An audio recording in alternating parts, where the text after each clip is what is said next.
Selamat datang di saluran YouTube Dewi Surya 2. Kami harap kita semua dalam keadaan sehat untuk dapat menjelajahi sejarah yang pernah berdiri di Nusantara yang tentunya menarik bersama channel kami. Mari berinteraksi bersama kami melalui kolom komentar. Tekan tombol like dan subscribe agar tetap terhubung dengan konten menarik kami lainnya di masa mendatang. Mari kita mulai penjelajahan sejarah di Nusantara ini dengan topik terbaru kami, kisah Putri Mandalika. Putri Mandalika lebih dikenal dengan sebutan Mandalike. Ia merupakan putri yang berasal dari salah satu kerajaan di Pulau Lombok yang bernama Kerajaan Tonjang Beru. Raja Kerajaan Tonjang Beru memerintah wilayah dengan adil dan makmur. Putri Mandalika dikenal sebagai sosok yang rupawan dan bijaksana, jauh dari rasa egois karena ia tak menaruh kepentingannya di atas milik orang lain. Dalam kasus ini, warga Kerajaan Sekar Kuning. Tak kalah penting, karakter lain dalam cerita ini adalah orang tua sang putri, Raden Panji Kusuma dan Dewi Seranting, yang dikenal arif dan memiliki tenggang rasa tinggi terhadap sesama. Selanjutnya adalah para pangeran yang melayangkan pinangan untuk Putri Mandalika, digambarkan bersifat tamak dan sombong. Alkisah, berdirilah kerajaan yang menghadap ke hampar Samudra Hindia, Kerajaan Sekar Kuning di negeri Tonjang Beru. Sang raja Raden Panji Kusuma, juga dikenal dengan sebutan Tonjang Beru, memiliki istri bernama Dewi Seranting. Keduanya terkenal rupawan. Mereka pun hidup harmonis dan memerintah dengan bijaksana hingga rakyat hidup sejahtera. Hari yang dinanti tiba. Raja dan ratu dikaruniai keturunan, seorang putri berparas cantik yang diberi nama Mandalika. Melihat sikap sehari-hari orang tuanya, Putri Mandalika tumbuh menjadi gadis santun, rendah hati, dan sangat menyayangi rakyat. Ia bahkan rela membantu warga dengan tangannya sendiri, tanpa memikirkan jika dirinya adalah seorang ningrat. Tak heran jika Putri Mandalika juga dicintai rakyat hingga selalu dibanggakan sampai ke pelosok negeri. Siapa sangka cerita dari mulut ke mulut mengenai para rupawan dan budi baiknya membuat banyak pangeran dari kerajaan-kerajaan yang dekat maupun yang jauh hendak memperistri Putri Mandalika. Mereka menunggu hingga Putri Mandalika cukup umur, lalu satu persatu melayangkan pinangannya ke Kerajaan Sekar Kuning. Bersama surat-surat pinangan datang juga pemberitahuan kedatangan para pangeran ke Kerajaan Sekar Kuning untuk memberi hantaran dan memperkenalkan diri. 1, 2, 3 hingga belasan pangeran datang ke aula Raja Tonjang Beru untuk memperkenalkan diri dan menyampaikan maksud meminang Mandalika. Mereka tampan, terpelajar, dan berkarisma. Tak lupa para pangeran juga membawa hantaran emas, kain sutra, aksesoris wanita, hingga makanan khas daerah masing-masing untuk memenangkan hati sang putri. Tumpukan hantaran sampai menggunung di kamar Putri Mandalika bukan membuatnya senang. Benda-benda indah itu malah menjadi beban buatnya. Sambil menunggu jawaban Putri Mandalika, semua pangeran yang datang dipersilakan tinggal di pavilion tamu kerajaan. Awalnya pavilion itu sepi dan luas, tapi karena terus-menerus kedatangan tamu pangeran beserta ajudan-ajudannya, pavilion tamu menjadi ramai dan tidak nyaman. Tak jarang pangeran-pangeran juga beradu mulut dan saling membanggakan kerajaan mereka. Aura persaingan terasa sepanjang hari. Suatu malam, Putri Mandalika datang ke pavilion tamu secara rahasia. Ia ingin melihat para pangeran yang melamarnya.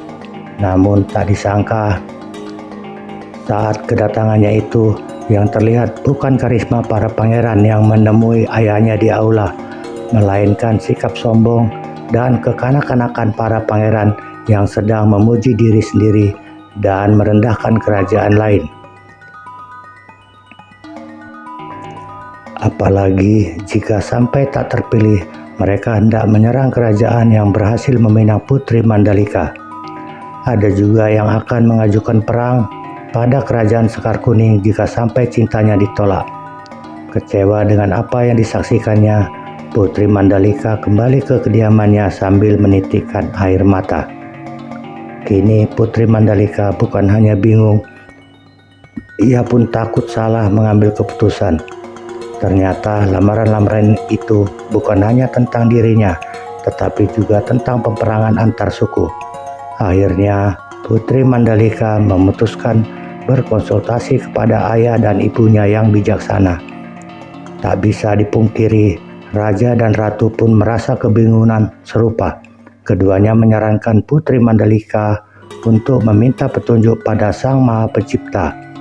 Jawaban apapun yang Putri Mandalika dapatkan, Raja dan Ratu akan menerima dan mendukungnya.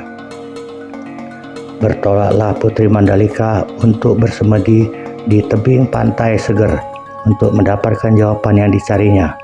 Setelah 3 hari bersemedi, Putri Mandalika mengundang para pangeran untuk datang ke tebing pantai seger saat fajar pada hari ke-20 bulan ke-10. Pilihan waktu ini dianggap janggal hingga membuat banyak orang penasaran. Berita ini juga terdengar hingga ke telinga rakyat kerajaan Sekar Kuning dan kerajaan sekitarnya. Hari yang ditunggu tiba.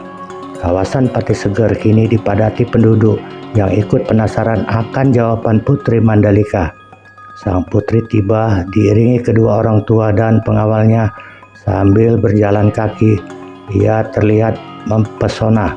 Wajahnya terlihat makin rupawan dalam balutan busana sutra warna-warni yang ia kenakan. Rambutnya panjang terurai di bawah mahkota. Matanya terlihat tegas sekaligus teduh. Putri Mandalika menuju ke ujung tebing tertinggi sendirian, membuatnya terlihat di antara kerumunan orang. Saat sinar matahari menyinari dirinya, Putri Mandalika mengatakan dengan lantang jika ia menerima semua pinangan para pangeran. Pernyataan Putri membuat bingung semua orang. Katanya jawaban itu adalah yang terbaik yang ditujukan Sang Maha Pencipta. Putri Mandalika diperlihatkan pandangan jika menerimanya satu saja pinangan, perang besar akan terjadi.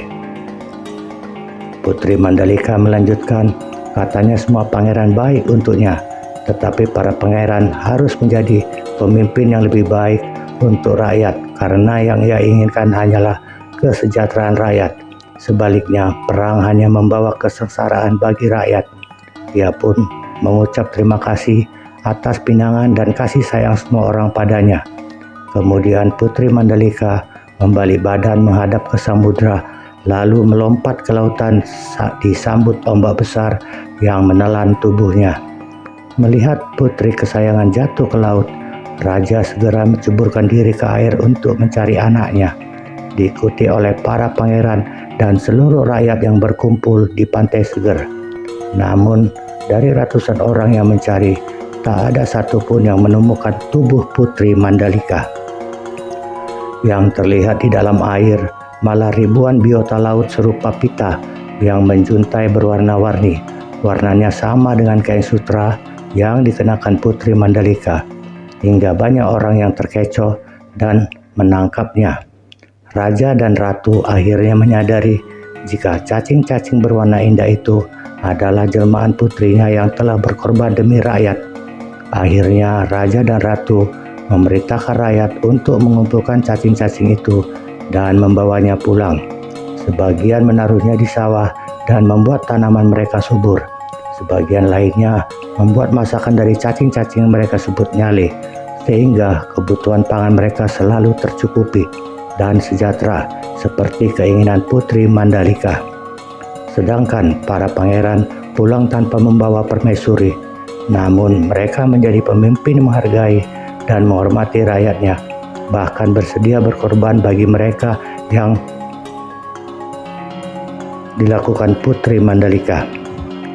Tradisi bau nyale di Lombok. Dalam pelaksanaan festival Bau Nyale, masyarakat suku Sasak atau Majelis Sasak Lombok menggunakan perhitungan Rowot. Penanggalan kalender Rowot telah menjadi penentu puncak Bau Nyale sejak dari dulu. Penanggalan Rowot ini dilatar belakangi dengan kisah Putri Mandalika. Dalam kisah tersebut, putri yang terjun ke laut malah diangkat ke langit menjadi rasi bintang Rowot. Perhitungan Rowot pada suku Sasak yaitu sistem penanggalan yang memperhitungkan pergerakan bulan, bintang atau Pleiades, dan matahari. Bau Nyale sendiri dari dua kata, yaitu bau yang artinya menangkap dan nyale adalah cacing laut sejenis Philomanen lidah. Tradisi Bau Nyale adalah tradisi turun-temurun masyarakat Lombok Tengah yang telah berusia ratusan tahun. Berdasarkan babat Lombok yang dipercaya masyarakat setempat, tradisi ini telah dilakukan kurang lebih sejak sebelum abad ke-16. Dalam perhitungan tradisional Sasak, tradisional berlangsung setiap tanggal 20 bulan 10 atau sekitar Februari yang bertempat di Pantai Seger Kuta, Lombok Tengah. Tata cara tradisi Bau Nyale. Prosesi Bau Nyale diawali dengan sangkep atau pertemuan para tokoh untuk menentukan hari baik tanggal 20 bulan 10 kalender Sasak. Penentuan tanggal untuk mengetahui waktu Nyale keluar. Proses berikutnya dilanjutkan dengan Mepausan, yaitu pembacaan lontar yang dilakukan oleh tokoh adat sehari sebelum pelaksanaan tradisi. Mepausan dilakukan di bangunan tradisional tiang 4 yang disebut Balai Sekapat. Pembacaan lontar dilakukan dengan tembang pupuh atau nyanyian tradisional dengan urutan pupuh Semaranada, pupuh Sinom, pupuh Mas Kumandang, dan pupuh Ginada. Proses tradisi Bau Nyale menggunakan berbagai perlengkapan, yaitu daun sirih, kapur, 2 buah gunungan yang berisi jajan tradisional khas Sasak, kembang setaman dengan 9 jenis bunga, serta buah-buahan tradisional. Upacara digelar pada dini hari sebelum masyarakat turun ke laut untuk menangkap nyale. Upacara dilakukan para tokoh adat. Upacara dinamakan Nede Rahayu Ayuning Jagat. Prosesi dilakukan dengan cara para tetua adat berkumpul dalam posisi melingkar dan di tengah-tengahnya diletakkan jajanan dalam bentuk gunungan. Pesan moral. Ada beberapa pesan moral cerita pelajaran yang bisa dipetik dari kisah Putri Mandalika. Dari Putri Mandalika kita belajar untuk bersikap rendah hati dan memikirkan orang lain mesti dikaruniai banyak kelebihan dalam hidup. Ada juga teladan dari raja dan ratu untuk selalu mengambil keputusan bijaksana demi kebaikan banyak pihak. Di sisi lain tetap ikhlas dan berserah diri pada putusan Yang Maha Kuasa. Sedangkan dari para pangeran ada amanat untuk menjauhkan diri dari kesombongan dan perilaku narsistik yang hanya membawa musuh untuk diri sendiri. Terima kasih telah menonton video kami di saluran YouTube Dewi Surya 2. Semoga Anda menikmati video yang kami sajikan. Jangan lupa tekan tombol like dan subscribe agar tetap terhubung dengan konten menarik kami lainnya di masa mendatang.